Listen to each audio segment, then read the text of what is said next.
अस्सलाम वालेकुम। Nation clutch की ये वीडियो आपको लेकर जाएगी 70, 80 और 90 की दिहाई के उन तेज़ तरीन बॉलर्स के पास जो उस वक्त के दहशतगर्द बैट्समैनों को ज़्यादा डराए रखते थे, दहशत का नाम समझे जाते थे। उनमें सर फहरिस्त आते हैं वसीम अकरम। नाजरीन, वसीम अकरम पाकिस्तानी लेफ्ट आर्म पेसर थे। गो के वसीम अकरम के पास उस तरह का पेस नहीं था जो आज के नौजवान फास्ट बॉलर्स के पास है। 150 प्लस वाला पेस वसीम अकरम के पास नहीं था, मगर जो वसीम अकरम के पास पावर थी वो थी उनका आउट स्विंग और इन स्विंग। और दोनों स्विंग उस वक्त किए जाते थे जब बैट्समैन मुकम्मल सेट हो जाता, और इस बात का बैट्समैन को बिल्कुल ही अंदाज़ा नहीं होता था कि अब वो back of the length bowling करने वाला वसीम अकरम अचानक से पाँव में आकर आपको इन स्विंग करेगा, LBW करेगा या बोल्ड करेगा। वसीम अकरम उनको सुल्तान ऑफ स्विंग भी कहा जाता है, और उनके तकरीबन 500 विकेटें हैं टेस्ट और वनडे के अंदर, चूँकि उस वक्त T20 गेम नहीं थी। अब बात करते हैं दूसरे ही इसी तरह के, इसी लाइनो लेंथ के, इसी मिजाज के fast bowler Glenn McGrath, Australian fast bowler जो अपने दौर में किसी भी बैट्समैन को किसी भी वक्त आउट करने की सलाहियत रखते थे। उनके बारे में मशहूर था कि अगर रिकी पॉन्टिंग कप्तान हैं या कोई और कप्तान है, उन्हें विकेट चाहिए, चाहे वो टेस्ट हो वनडे हो, तो वो ग्लेन मैकग्रा को लेकर आते थे। और तीसरे बॉलर द डेडली एग्रेशन उनके मिजाज के अंदर, गुस्सा उनकी तबीयत में। जी हाँ, south African fast bowler Dale Steyn एक बिल्कुल जेन्युइन पेसर थे। उनके पास इतनी ज़्यादा आउट स्विंग नहीं थी, इतनी ज़्यादा इन स्विंग नहीं थी, लेकिन जो उनकी लेंथ थी उसको कोई भी बल्लेबाज चेक नहीं कर सकता था। एक तो शॉर्ट पिच और ऊपर से पेस। और चौथे हमारे बॉलर हैं डेनिस लिली, ये भी ऑस्ट्रेलियन फास्ट बॉलर हैं।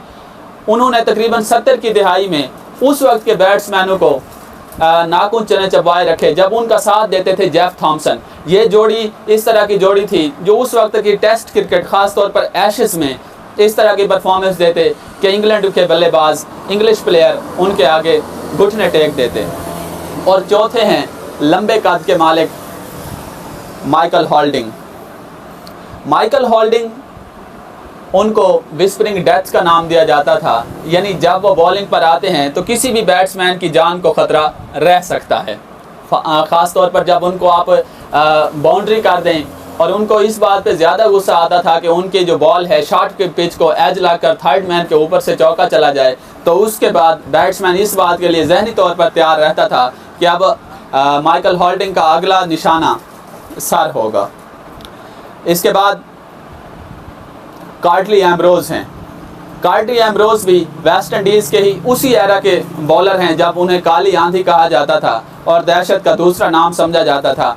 उस वक्त के वेस्ट इंडियन बॉलर्स का मिजाज यही था कि आपने आना है और बल्लेबाज को ज़ख्मी करना है, खा वो आप सर पे मारें, फिंगर पे मारें या हैंड अटैक करें। और दूसरे, अब जिसकी बात हम करने जा रहे हैं, अगले बॉलर वकार यूनुस, पाकिस्तान के ये वही फास्ट बॉलर जिनकी जोड़ी जमती थी वसीम अकरम के साथ।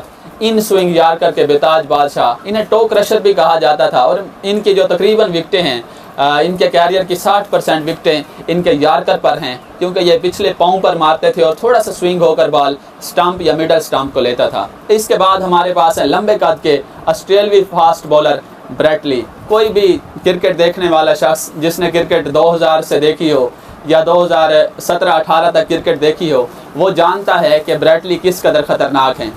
नीचे से बाजू लेकर आने वाले ब्रेट ली तकरीबन 150 और 60 के दरमियान बॉलिंग करते थे। हालांकि हमने उनको उनके कैरियर के एंड में भी देखा जब पाकिस्तान के खिलाफ एक T20 मैच में वो 160 और 159 के दरमियान ओवर कर रहे थे।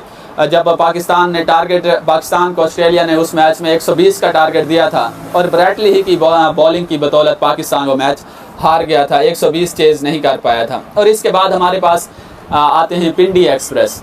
कोई भी आदमी जो ये जानता हो कि गुस्सा करना और बल्लेबाज को अपने बालों से, अपनी आँखों से और अपने स्याह रंग से थोड़ा सा दहशत का निशाना बनाने वाले शोएब अख्तर, 150 और तेज़ तरीन डिलीवरी जो इस वक्त क्रिकेट में क्रिकेट की तारीख में नोट की गई है 161.56 किलोमीटर पर आवर्स की, वो सिर्फ़ और सिर्फ शोएब अख्तर की ही है। और शोएब अख्तर ने इंडिया के बैट्समैनों के साथ ख़ास मोहब्बत रखी, उन्हें काफ़ी ज़ख्मी किया। तो आएंगे अगली वीडियो में हम उस दौर के टॉप 10 बल्लेबाजों के साथ। तब तक के लिए इजाज़त दीजिए। अल्लाह हाफिज़।